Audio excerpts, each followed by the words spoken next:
하나님은 언제나 우리의 삶에 말씀하시는 하나님이십니다. 하나님이 말씀하신다는 것은 곧 사건이라는 사실은 우리가 지난주까지 계속해 보았던 내용이죠. 그런데 하나님께서는 말씀을 사건이 되게 하시고 더불어서 오늘 4장 말씀을 통해서 사건은 역사가 되게 하신다는 사실을 또 말씀하고 있습니다. 여러분, 이것이 중요한 이유는 무엇 때문일까요? 하나님의 말씀이 오늘 내 삶의 사건이 되게 하시는 하나님의 기적을, 하나님의 은혜를 내가 누리었다면 이것이 역사가 되어서 내 자녀와 내 후대들에게 전승이 될 때 하나님은 하나님의 그 영광과 그 권능의 역사를 우리의 삶에 계속 드러내시기 때문입니다. 우리가 간단히 생각해 보아도 예수님의 십자가의 사건은 이미 하나님이 구약의 말씀을 통해서 메시아의 오심을 예언하신 말씀이죠.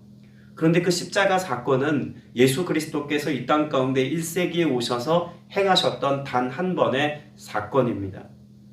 예수님께서 우리의 죄 때문에 죽으심의 사건이 반복될 이유는 없죠. 그 단 한 번의 사건을 통해서 우리의 모든 죄가 다 대속되었고 우리는 믿음 안에서 구원받은 백성이 되었기 때문입니다.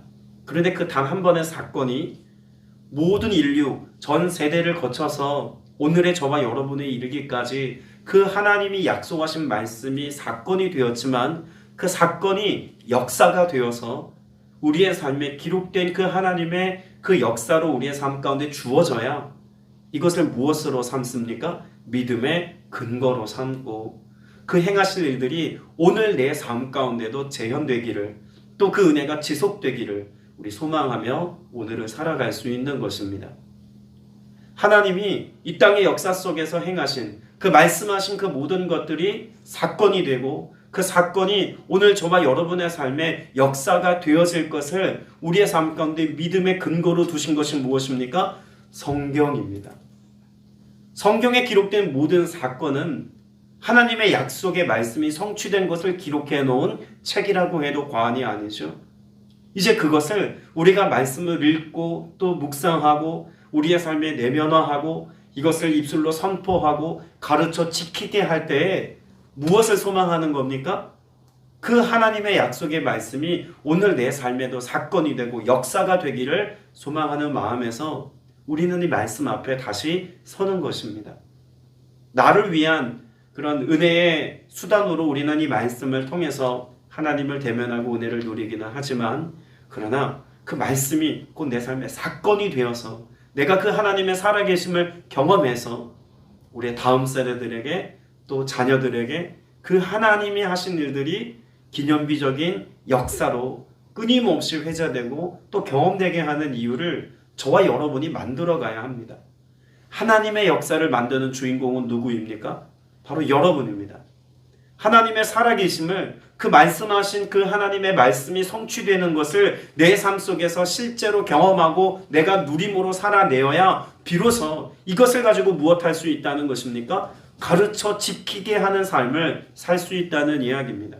하나님의 말씀이 오늘의 나와 무관하다면 우리는 이것을 믿음의 차원에서 가르쳐 지키게 하는 자리까지 이르게 하는 것은 어려운 일이 될지도 모릅니다. 바라기는 오늘 여호수아 4장 말씀에서 하나님이 사건이 역사가 되게 하신 이 은혜가 여러분 안에도 있게 되시길 주님의 이름으로 축복합니다. 1절 이하 말씀에 보면 그렇게 요단을 건너기를 마쳤습니다. 하나님께서 요단강을 갈라놓으셨고 그래서 믿음의 발걸음을 뗀 그들의 발걸음을 마른 땅과 같이 건너도록 하나님이 역사하셨죠. 그리고 그 역사의 한 복판에 하나님이 이루신 그 역사의 한 복판에 무엇이 있습니까? 여호와의 법궤가 있습니다. 제사장들이 여호와의 법궤를 메고 한 복판에 서 있죠. 그리고 백성의 가장 선두에 선 자로부터 가장 후미에 서 있는 자들이 다 지나가기까지 법궤는 여전히 그 한 복판에 서 있습니다. 그 복판에 서 있는 의미는 우리가 지난주에 보았죠. 이 모든 요단강이 갈라짐의 사건은 곧 하나님의 약속의 말씀의 성취임을, 그리고 그 말씀을 이루신 이가 하나님이신 것을 보며 알도록 하시기 위해서 여호와의 법궤가 거기 서 있는 것입니다. 그러니까 사람의 역사가 아니라 누구의 역사라는 이야기일까요? 하나님의 역사인 것을 지금 선명하게 보여주고 계신 것입니다. 그런데 하나님께서는 그 서 있는 곳에 무엇을 준비해 두셨냐면요, 거기에 돌판을 준비해 두셨다고 말씀하고 있습니다. 5절 말씀을 같이 한번 다시 읽겠습니다. 시작. 그들에게 이르되 요단 가운데로 들어가 너희 하나님 여호와의 궤 앞으로 가서 이스라엘 자손들의 지파 수대로 각기 돌 한 개씩 가져다가 어깨에 메라. 요단강 강바닥에 하나님이 무엇을 준비해 두셨냐면요, 돌 12개를 준비해 놓으셨습니다. 근데 이것은 그냥 평범한 돌이 아니었을 것입니다. 왜냐하면 하나님께서 행하신 일들을 기록하여 기념비로 세워질 돌이기 때문입니다. 여러분, 강바닥에 하나님께서 그 돌판을 미리 준비해 두셨다고 봐야 하지 않겠습니까? 저는 이 광경이 무척이나 놀랍게 다가왔습니다. 요단강을 건너기 전에 하나님은 무엇 하신 겁니까?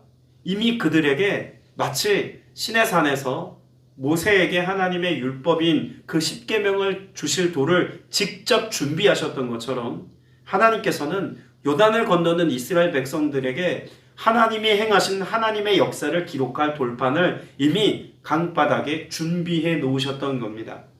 뭐 하기 위해서요? 하나님이 행하신 그 일이 그 각 지파별로 잘 기록되어서 전승되어지도록 하시기 위해서 하나님은 돌판 12개를 미리 요단강 그 강바닥에 준비해 놓으셨던 것이죠. 그리고 그 백성들로 하여금 건너가게 하신 후에 그 법궤가 서 있는 그 앞에 그 백성의 선택받은 자들로 하여금 나오게 합니다. 그리고 돌판을 가지고 그들이 그날 밤 유숙할 진영 가운데 두도록 명령하시죠. 여러분, 앞서 나누었던 것처럼 하나님은 과거에는 모세에게 온 이스라엘 백성들에게 주어진 하나님의 말씀인 십계명을 돌판에 새기셨습니다. 그 십계명이 담겨 있는 것이 무엇입니까? 법궤죠. 그 법궤 안에 십계명이 담겨 있습니다. 그리고 그 법궤를 지금 들고 있는 그 강바닥에는 12개의 돌판이 있습니다. 이제 하나님의 법궤 안에 있는 그 말씀과 같이 하나님의 말씀이 그들에게 주어졌다면, 그것이 하나님의 약속이라면, 그 계명을 따라 살아가는 그들의 삶 속에 하나님이 이루신 사건, 그 말씀이 그들의 삶의 실제가 되게 한 그 사건을 기록한 것이 무엇이냐면 기념비입니다. 하나님께서 요단강을 갈라놓으셨고 그 갈라놓은 요단강을 우리가 마른 땅같이 건넜다는 것을 다음 세대들이 알 수 있도록 기록하기 위한 돌판을 하나님이 준비하셔서 그 사건을 기록한 사건 일지처럼 그 돌판의 색이라고 말씀하고 있는 것이죠. 그러면 이스라엘 백성들은 단지 하나님의 명령인, 하나님의 말씀인 십계명의 계명만 갖고 있는 것이 아니라 그 말씀이 성취된 하나님의 사건을 기록한 또 다른 돌판도 그들은 가지고 있었다는 이야기입니다. 여러분, 이것이 오늘을 살아가는 우리 그리스도인들에게도 너무나 중요한 가치입니다. 우리는 기록된 하나님의 말씀을 성경이라는 형태로 가지고 있습니다. 그러나 이 기록된 하나님의 말씀을 머리로 이해하고 암기하고 마음에 새기고 우리의 감정과 지성을 가지고 깨닫고 알아가는 것도 너무나 중요합니다. 그런데 우리의 삶에 이런 돌판에 새긴 하나님의 십계명처럼 우리에게 하나님께서 말씀하신 이 말씀이 우리에게 주어졌다면 단지 말씀의 형태로만 가지고 있어서는 안 된다는 이야기입니다. 무엇 되게 해야 할까요? 이 말씀이 사건이 되고 역사가 되게 하기까지 우리가 하나님의 거룩한 통로가 되어서 그 사건의 현장에 서는 은혜가 우리에게 반드시 필요하다는 이야기입니다. 죽어있는 말씀이 아니라 문자로서의 말씀만이 아니라 살아 역사하시는 하나님의 말씀이 우리의 삶에 사건이 되게 하기 위하여서 오늘 저와 여러분이 이곳에 모인 것입니다. 그러면 우리가 예배하는 장소인 이 거룩한 성전에서 말씀을 듣고 예배하는 것도 너무나 중요하지만 우리의 삶의 현장 가운데서 마치 하나님께서 요단강을 갈라놓으신 것처럼 하나님께서 내게 약속하신 것이 사건이 되는 여러분의 삶의 현장은 사실 더욱더 중요하다고 해도 과언이 아닙니다.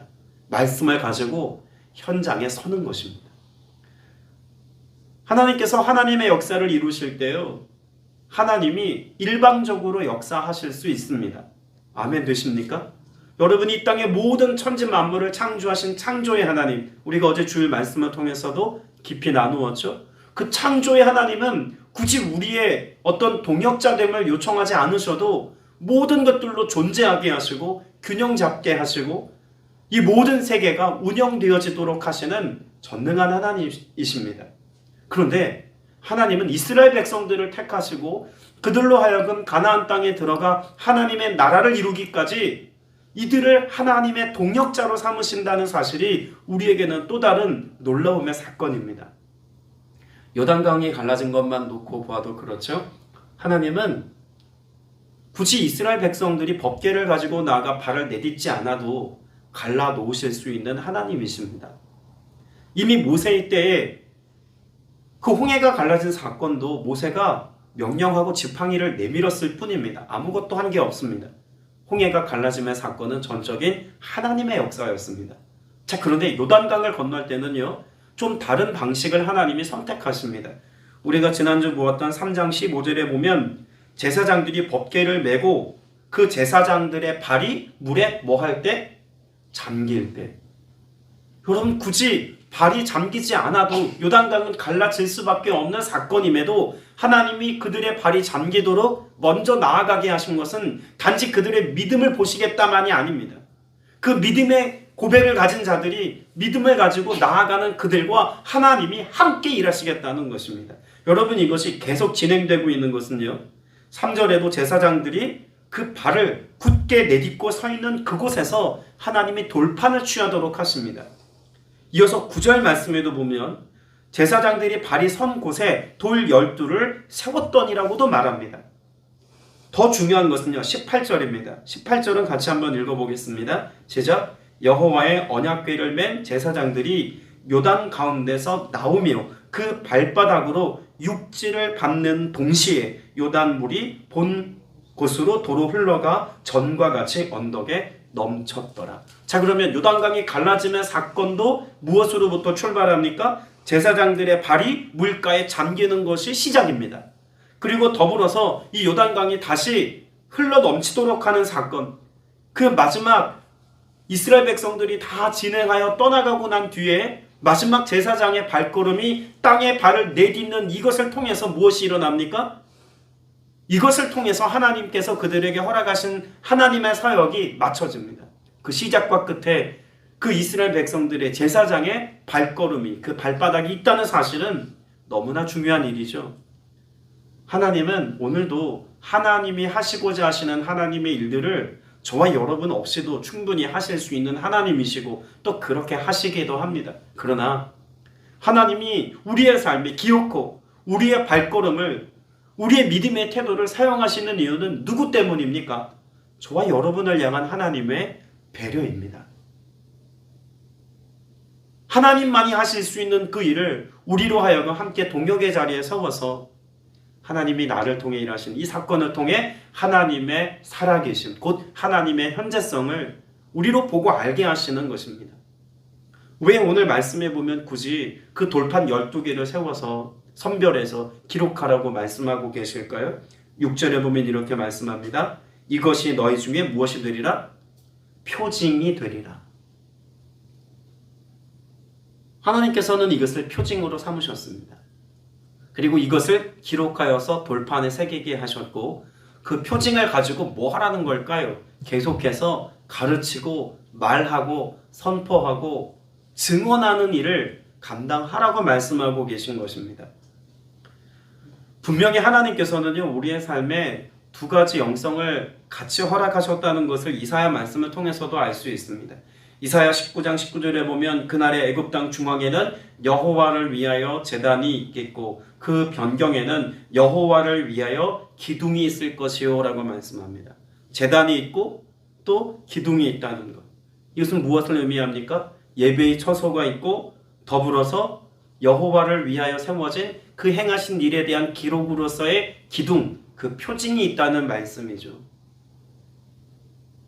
오늘 주님께서 여러분에게 말씀하신 것만큼이나 여러분 표징으로 삼아야 할 것이 일어나야 할 곳, 우리가 발바닥을 딛고 서 있는 곳이 어디여야 합니까? 저는 거룩한 성전이, 이곳 교회가 그 발바닥을 딛고 서 있는 요단강 항복판과 같은 기능을 감당해야 된다고 확신합니다. 더불어서 여러분의 가정 안에도 그 공동체 안에도 동일한 하나님의 역사가 일어나는 장소가 되게 해야 합니다. 말씀이 사건이 되는 장소는 교회이고 가정이고 곧 여러분이 믿음의 고백을 가지고 서 있는 공동체 안에 이 놀라운 일들이 일어나야 한다는 것이죠. 분명히 하나님께서 이것을 우리로 경험하게 하시는 것은요, 우리가 기억하며 살라고 주신 은혜의 방편입니다. 인간에게 있어서 망각이라고 하는 것, 잊어버리는 것, 여러분 이것도 분명 은혜의 한 부분입니다.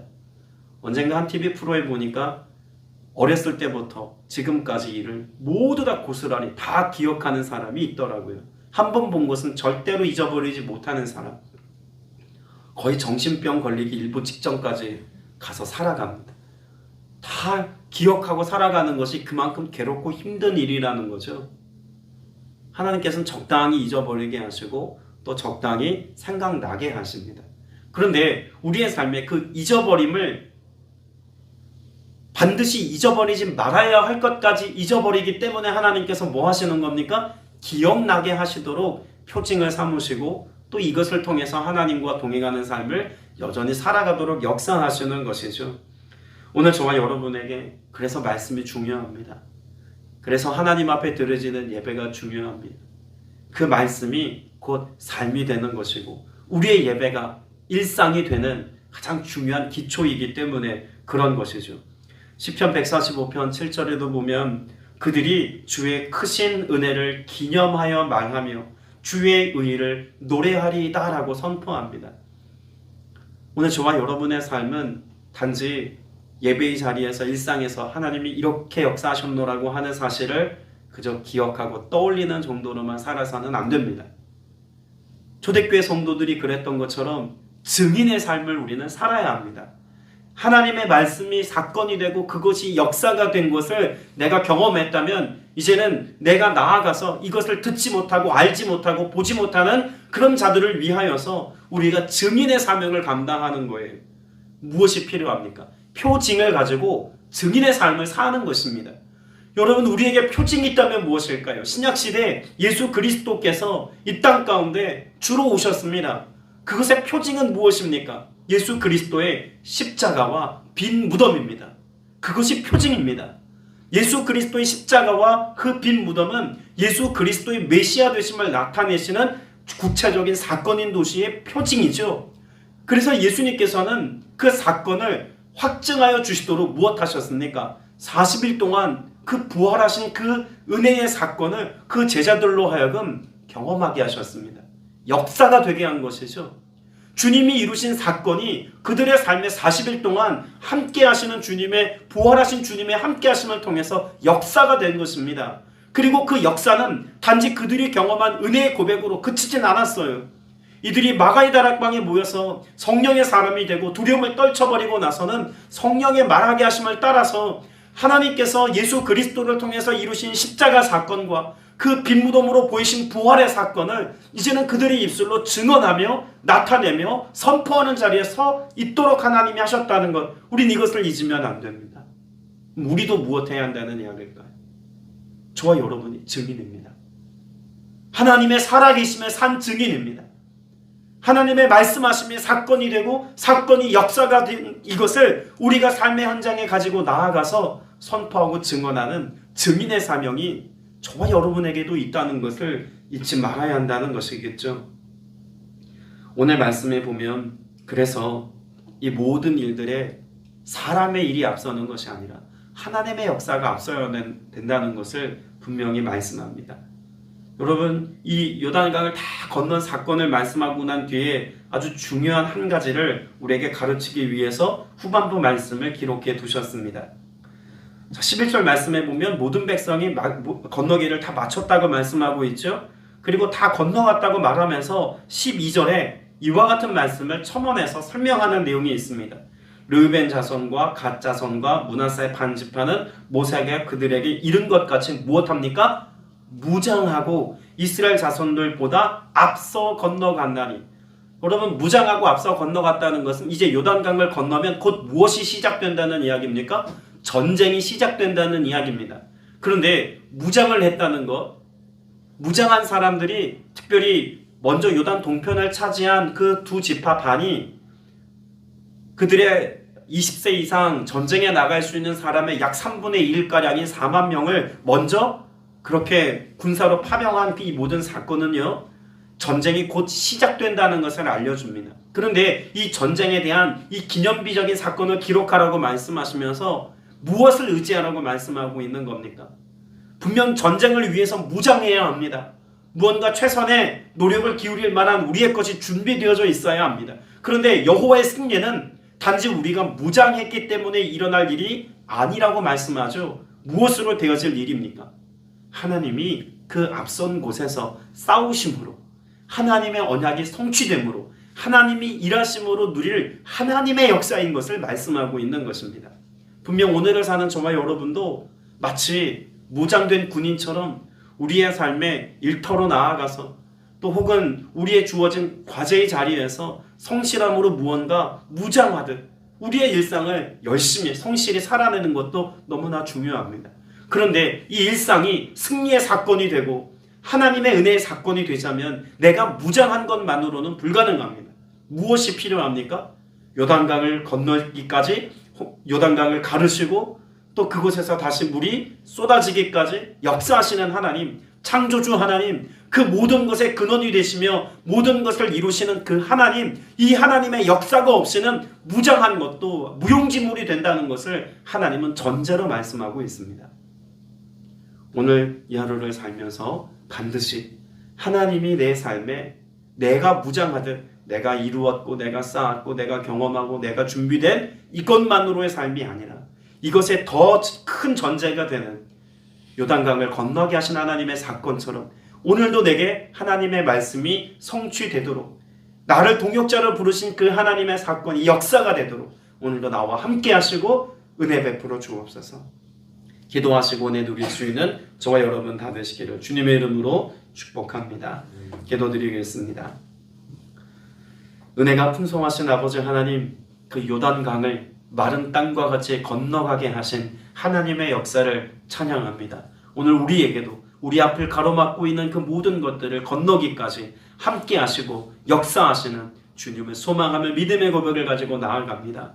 주님이 우리에게 베푸신 이 구원의 역사가 또 우리로 하여금 환난과 어려움에서부터 건너가게 하시는 하나님의 돌봄의 역사가, 또한 우리에게 약속하신 그 모든 것들이 이루어지고 땅을 차지하기까지 역사하시는 하나님의 역사가 오늘 우리에게도 재현되어지고 이루어지기를 원하오니 과거 어느 시점에 약속하셨던 그 하나님의 약속의 말씀이 오늘 내 삶의 누림의 사건이 될 수 있도록, 그래서 우리가 증인의 삶을 살 수 있도록 우리에게 역사하여 주시옵소서. 삶의 모든 순간이 내가 홀로 살아가는 것이 아니라 내가 무장한 나의 준비된 것으로 살아가는 것이 아니라 약속 있는 말씀으로 그 말씀을 이루기까지 함께 하시는 주님과 함께함으로 오늘을 살아낸다는 것을 꼭 잊지 않아서 주의 말씀을 기억하며 행하신 일들을 기억하며 증인의 삶을 온전히 살아내는 모두가 되게 하여 주옵소서. 우리의 모든 간구에 응답하신 감사드리옵고 예수님의 이름으로 기도드렸사옵나이다.